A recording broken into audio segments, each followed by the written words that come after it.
Hello दोस्तों, कैसे हैं आप सब। स्वागत है आप सभी का कॉमिक वर्ल्ड चैनल पर। तो चलिए दोस्तों, शुरू करते हैं डायमंड कॉमिक्स में फौलादी सिंह सीरीज़ की अगली कॉमिक्स, फौलादी सिंह और मौत का दरवाज़ा।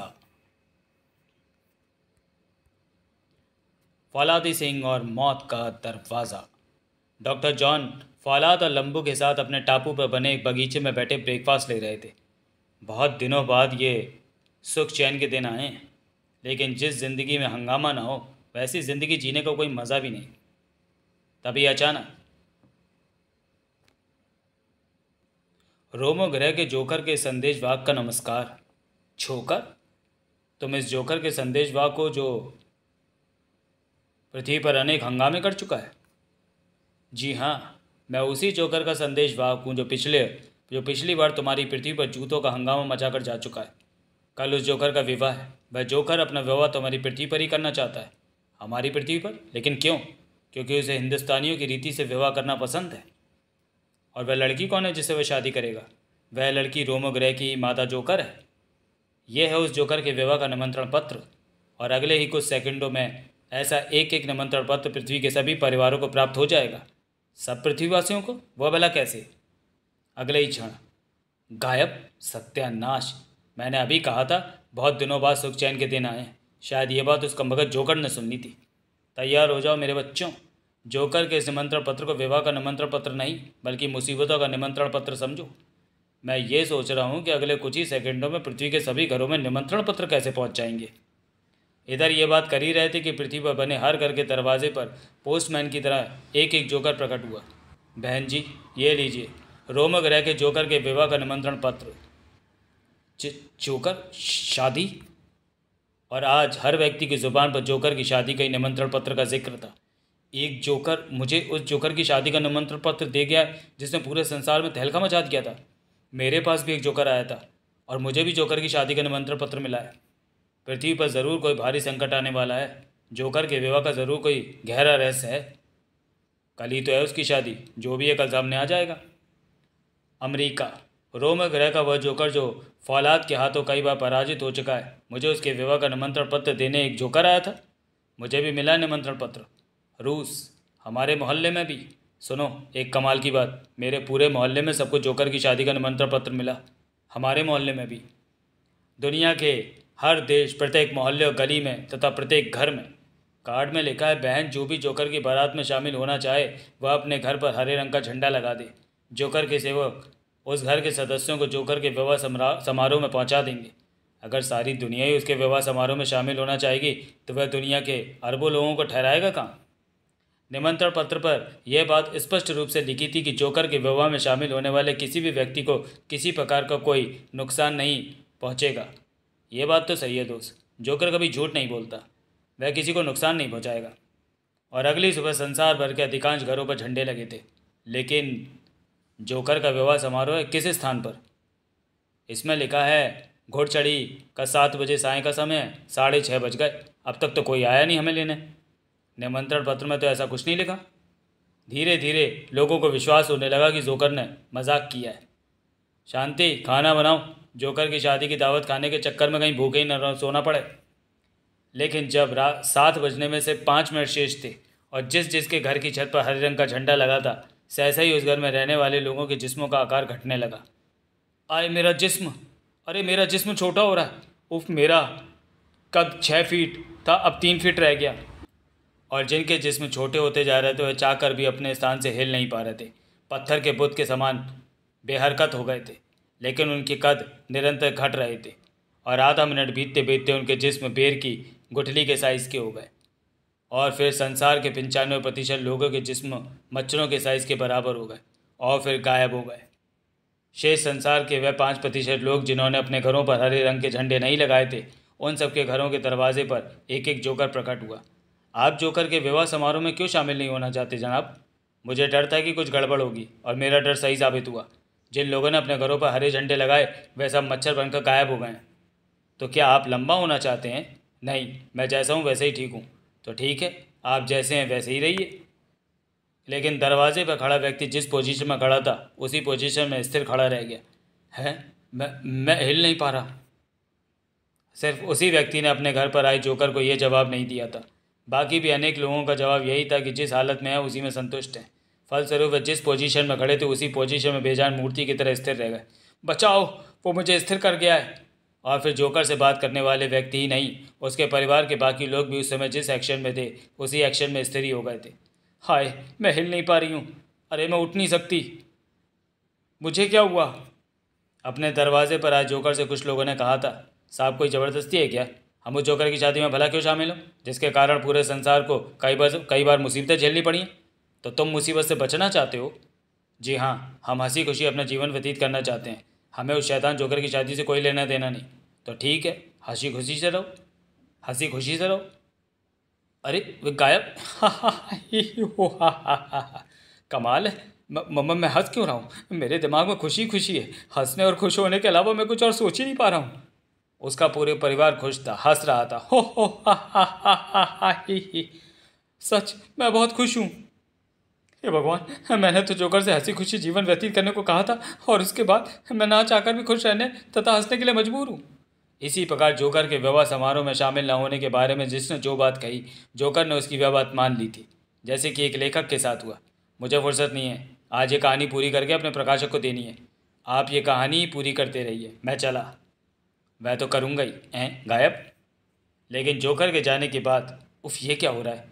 बार बार एक ही डायलॉग लिख रहा हूँ। लिखना कुछ और चाहता हूँ जबकि लिखा यह डायलॉग जाता है। हे भगवान, अब मैं लिखना बंद करना चाहता हूँ पर नहीं, ऐसा भी नहीं कर सकता। कोई अदृश्य शक्ति मुझे लिखते रहने के लिए विवश कर रही है।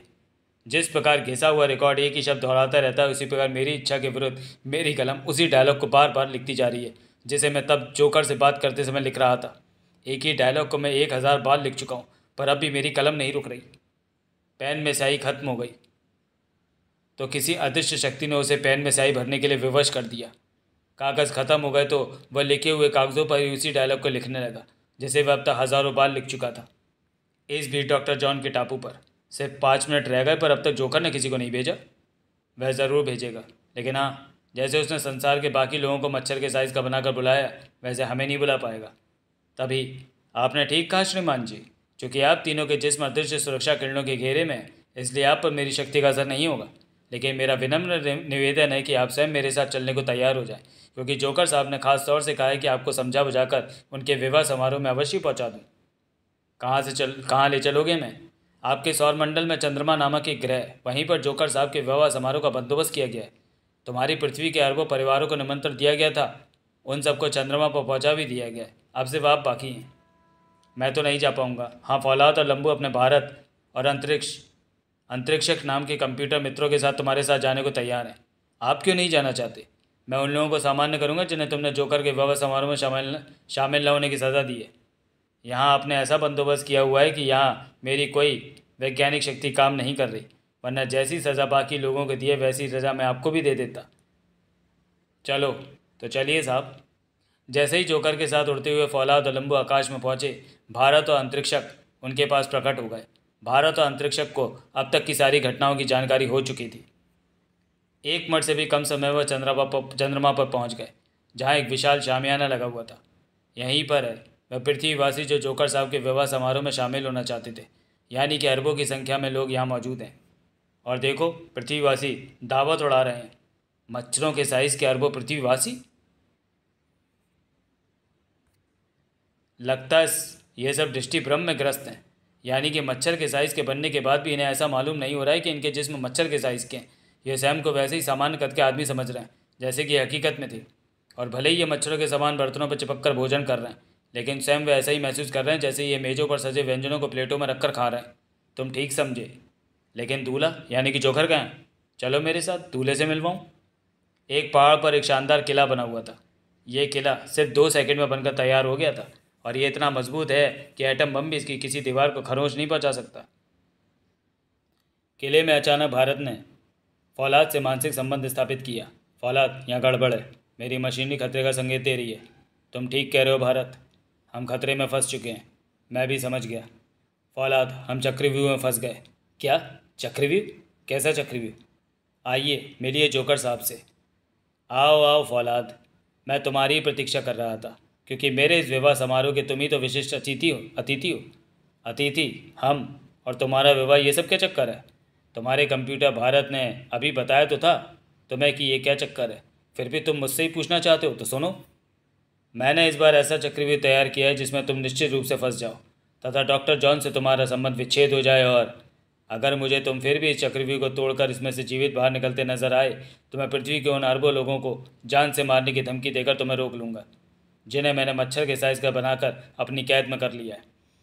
अब तुम और तुम्हारा नन्हा शैतान दोस्त लंबू तथा तुम्हारे मददगार कंप्यूटर भारत और अंतरिक्षक यहाँ इस चक्रव्यूह में फंसे रहोगे, और मैं पृथ्वी पर चला जाऊँगा तथा अपना वह मकसद हल करूँगा जिसके लिए मुझे रोमो ग्रह से भेजा गया है। इस समय पृथ्वी की कुल आबादी के 5% लोग बचे हैं, और वह सभी असमान अवस्था में हैं। पृथ्वी पर मेरा विरोध सिर्फ डॉक्टर जॉन कर सकते हैं, लेकिन वह इस समय उन लोगों को समान करने में व्यस्त हो रखे हैं जिन्हें मेरे विवाह समारोह में शामिल न होने की सज़ा दी गई थी। लेकिन इसके बावजूद भी तुम अपने मकसद में कामयाब नहीं हो सकोगे। मैं अपने मकसद में इस बार अवश्य कामयाब होऊंगा, और तुम सब भी इस चक्रव्यूह में निश्चित रूप से मारे जाओगे। लेकिन मत भूलो, पृथ्वी पर डॉक्टर जॉन मौजूद हैं। भले ही वो पृथ्वी पर है, लेकिन उन्हें उन लोगों का हालत सुधारने के चक्कर में एक पल का भी समय नहीं मिलेगा। इसलिए इस बार मैं तुम्हारे द्वारा मिली अपनी उन सभी पराजयों का बदला लेने आया हूँ जो तुम्हारे द्वारा मुझे मिली हैं। इस बार भी तुम पराजित ही रहोगे। ये बात तब कहना जब चक्रव्यूह का खेल शुरू हो जाए, और मेरे द्वारा निर्मित किए गए इस चक्रव्यूह का यह पहला दरवाज़ा है, अर्थात चक्रव्यूह का पहला खंड। इसके बाद इस चक्रव्यूह के बाकी खंड इससे भी कई गुना अधिक मजबूत होंगे। और अब मैं पृथ्वी पर जा रहा हूँ। और जोकर के गायब होते ही कमरे का इकलौता दरवाज़ा बंद हो गया। जोकर गायब और दरवाज़ा भी बंद हो गया। भारत, जोकर के कथानुसार ये चक्रव्यूह का पहला दरवाज़ा है, अर्थात हमारी मौत का दरवाज़ा। और बंद हो चुके इस इकलौते दरवाजे के अतिरिक्त इस कमरे में खिड़की अथवा रोशनदान तो दूर, सुई की नोक जितना कोई सुराख तक नहीं है। इससे क्या फ़र्क पड़ता है माय डियर अफालात? हमारी पोशाकों में ऐसी ऐसी शक्तियाँ मौजूद हैं जिनके द्वारा इस कमरे की इन लगभग आधा मीटर मोटी इस्पात दीवारों से तो क्या, हज़ारों मीटर चौड़ी इस्पाती दीवारों को भी भेद कर ऐसे बाहर निकल सकते हैं जैसे बच्चे कागज़ में अपनी उंगली आर पार कर देते हैं। मैं जानता हूँ डियर लम्बू दी ग्रेट कि तुम सिर्फ हज़ारों मीटर चौड़ी इस्पाती दीवार को ही नहीं बल्कि अपनी आकाश गंगा के किसी भी ग्रह के एक सिरे से टकराकर उसमें सुरंग बनाते हुए कुछ ही मिनटों में उस ग्रह के आर पार निकल सकते हो। लेकिन मित्र, इस कमरे की दीवारें उस धातु की बनी है जिन्हें तुम और फौलाद तो क्या, तुम जैसे हज़ारों अन्य वैज्ञानिक शक्तियों से लैस व्यक्ति तथा मुझसे हज़ारों कंप्यूटर मिलकर भी अपनी वैज्ञानिक शक्ति से इन दीवारों को नहीं भेज सकते। शायद तुम ठीक कह रहे हो भारत, क्योंकि हम अपनी वैज्ञानिक शक्ति का प्रयोग करके अपनी आंखों से अनगिनत दीवारों के पीछे लाखों मील दूर रखी चीज़ को ऐसे दिख सकते हैं जैसे इस समय मैं तुम्हें अपने सामने खड़े देख रहा हूँ। जबकि यहाँ इस समय हम सिर्फ इस कमरे की दीवारों की मोटाई को ही देख सकते हैं। इस कमरे की दीवारों के पीछे क्या है उसे देख पाने की हमारी वैज्ञानिक शक्तियाँ निष्क्रिय हो गई है। सिर्फ 2 शक्तियाँ हम चारों के पास नहीं हैं, बाकी सब शक्तियाँ हमारे पास हैं। यानी कि जैसे पारदर्शी शीशे की खिड़की से बाहर का दृश्य देखा जा सकता है, उसी प्रकार हम अपनी जिस वैज्ञानिक नेत्र शक्ति से एक साथ अनेक 20 दीवारों के पीछे देखने का दृश्य देख सकते थे, वैसी वैज्ञानिक नेत्र शक्ति हमारे पास अब नहीं रही। दूसरी बात यह कि हमारी विध्वंसक वैज्ञानिक शक्ति किरणें इस कमरे की दीवारों को तोड़ना तो दूर, इन पर खरोच भी नहीं डाल सकती। इसका मतलब रोमो ग्रह के वैज्ञानिक ये जान चुके हैं कि डॉक्टर जॉन को इस धातु का ज्ञान नहीं है जिस धातु से ये दीवारें बनाई गई हैं। ये बात भी गलत है फौलाद। गलत है? वह कैसे? वह ऐसे कि ये दीवारें भले ही धातु की बनी प्रतीत होती हों, पर असल में ये अनेक प्रकार के ऐसे दुर्लभ पदार्थों के मिश्रण से बनाई गई हैं जिन पदार्थों का डॉक्टर जॉन को नहीं है। फिर भी मेरा दिल नहीं मानता कि मैं इन दीवारों को तोड़ने का प्रयास न करूं। कोशिश कर देखो, पर इसमें तुम्हें नुकसान उठाना पड़ सकता है। कैसा नुकसान? जवाब अंतरिक्षक ने दिया, जिसने अब तक मानो मौन धारण किया हुआ था, लेकिन असल में वो कुछ सोच रहा था। जैसे इस्पात की दीवार से टकराने पर लकड़ी की गेंद को नुकसान उठाना पड़ता है, वैसे ही नुकसान तुम्हें भी उठाना पड़ेगा। इसके अतिरिक्त इन दीवारों में ऐसी शक्ति प्रवाहित हो रही है कि इस दीवार से तुम जितनी शक्ति से टकराओगे उससे 1000 गुना अधिक तेज़ी से यह दीवार तुम्हें वापस उछाल देगी। लेकिन हाँ दोस्तों, जैसे जोकर यहाँ से ट्रांसमिट अर्थात गायब हो गया है, वैसे ही हम भी तो इस कमरे से बाहर ट्रांसमिट हो सकते हैं। लंबू, कभी कभी तो मुझे तुम्हारी अकल पर तरस आता है। अरे मेरे प्यारे मूर्खानंद मित्र, क्या ये मामूली सी बात जोकर ने नहीं सोची होगी? क्या वह नहीं जानता होगा कि हम अपनी इच्छा से ट्रांसमिट होकर इस कमरे से बाहर ही नहीं बल्कि अपनी पृथ्वी पर भी पहुंच सकते हैं? हाँ, ये बात तो है मेरे प्यारे दोस्त। वह जानता है कि हम अपने जिस्मों को कहीं से भी कहीं भी ट्रांसमिट कर सकते हैं, और उस समय जबकि कोई भी व्यक्ति एक स्थान से दूसरे स्थान पर ट्रांसमिट होने के लिए अपने जिस्म को इलेक्ट्रिक एनर्जी में बदलता है, तो उस समय उस इलेक्ट्रिक एनर्जी को कोई भी साधन संपन्न वैज्ञानिक इलेक्ट्रिक एनर्जी को कैच करने वाले यंत्रों से कैच करके उस इलेक्ट्रिक एनर्जी को कैद यानी स्टोर कर सकता है और उसे ऊर्जा में बदल कर समाप्त यानी खर्च कर सकता है। यही कारण है कि हम इस कमरे से बाहर ट्रांसमिट हो सकने में समर्थ होने के बावजूद ऐसा नहीं कर सकते, क्योंकि जब हम अपने जिस्मों को इलेक्ट्रिक एनर्जी में बदल चुके होंगे तब उस स्थिति में हम अपना कोई बचाव नहीं कर सकेंगे, क्योंकि हमारे पास हमारे जिस्म नहीं होंगे। और जोकर इसके लिए तैयार बैठा होगा कि जैसे ही हम अपने जिस्मों को इलेक्ट्रिक एनर्जी में बदलें तो वह हमें अपने वास्तविक जिस्म धारण करने से पहले ही हमारे जिस्मों की उस इलेक्ट्रिक एनर्जी को कैच कर ले। तो फिर तुम दोनों ही सोचो, इस कमरे से बाहर निकलने का कोई उपाय, या तुम्हारे मशीनी दिमागों को भी लकवा मार गया? यही सोच रहे हैं कि हमें यहाँ कैद करने के बाद जोकर कौन सी अगली कार्रवाई करेगा। ये बात तो उसने स्वयं ही बता दी थी। वह हमें यहाँ कैद करके अब तक पृथ्वी पर पहुँच चुका होगा और पृथ्वी पर बाकी बची रह गई लोगों की 5% आबादी से तथा डॉक्टर जॉन से अपनी पिछली अनेक पराजयों का बदला ले रहा होगा। नहीं दोस्तों, हमारे स्वामी यानी डॉक्टर जॉन का दिमाग हम कंप्यूटरों से भी ज़्यादा कुशाग्र है। तुम कहना क्या चाहते हो? मैं ये कहना चाहता हूँ कि जब तक पृथ्वी पर डॉक्टर जॉन है तथा उनका वह टापू, उनके डार्क रॉकेट जैसे अन्य रॉकेट तथा अंतरिक्ष में स्थापित उनके उपग्रह और अंतरिक्ष नगर तथा अंतरिक्ष प्रयोगशालाएं सही सलामत हैं, तब तक रोबो ग्रह का वहाँ एक जोकर तो क्या, उस जैसे 1000 जोकर भी डॉक्टर जॉन तथा पृथ्वीवासियों को कोई स्थायी नुकसान नहीं पहुँचा सकते। हाँ, उन्हें कुछ कष्ट और परेशानियाँ ज़रूर उठानी पड़ सकती हैं, पर अंततः जीत डॉक्टर जॉन की ही होगी। तो इसका मतलब हमें डॉक्टर जॉन और पृथ्वी पर बचे शेष 5% लोगों की चिंता छोड़कर अपनी तथा यहाँ पहुँच चुके पृथ्वी के बाकी 95% लोगों की चिंता करनी चाहिए। मैं तुम दोनों की बातों से सहमत हूँ। सिर्फ हमारी बातों से सहमत होने से कुछ नहीं हो सकता। तुम्हारा नाम फौलाद है। डॉक्टर जॉन का विश्वास है कि फौलाद हर प्रकार की परिस्थितियों के अनुकूल सोच सकता है, अर्थात तुम चाहे जिस प्रकार की मुसीबत में क्यों ना फंस जाओ, अगर अपनी समस्त शारीरिक, मानसिक और वैज्ञानिक क्षमताओं का प्रयोग करो तो हर मुसीबत का सामना करके दुश्मनों का चक्रव्यूह तोड़कर अपने मन में धारण किए मकसद में कामयाब हो सकते हो। अंकल यानी डॉक्टर जॉन ऐसा इसलिए सोचते हैं दोस्त, क्योंकि मुझे तुम्हारा भारत और अंतरिक्ष का सहयोग हमेशा प्राप्त रहता है और सब मिलकर हर समस्या का हल खोज निकालते हैं। और अब तक हमारे बीच जो वार्तालाप हुआ है उसका परिणाम ये सामने आया है कि मैंने इस कमरे से बाहर निकलने का रास्ता खोज लिया है। सच। तो चलिए दोस्तों, वीडियो को यहीं समाप्त करते हैं और मिलते हैं फौलादी सिंह और मौत का दरवाज़ा के दूसरे और अंतिम भाग में अगले वीडियो में। तब तक के लिए धन्यवाद।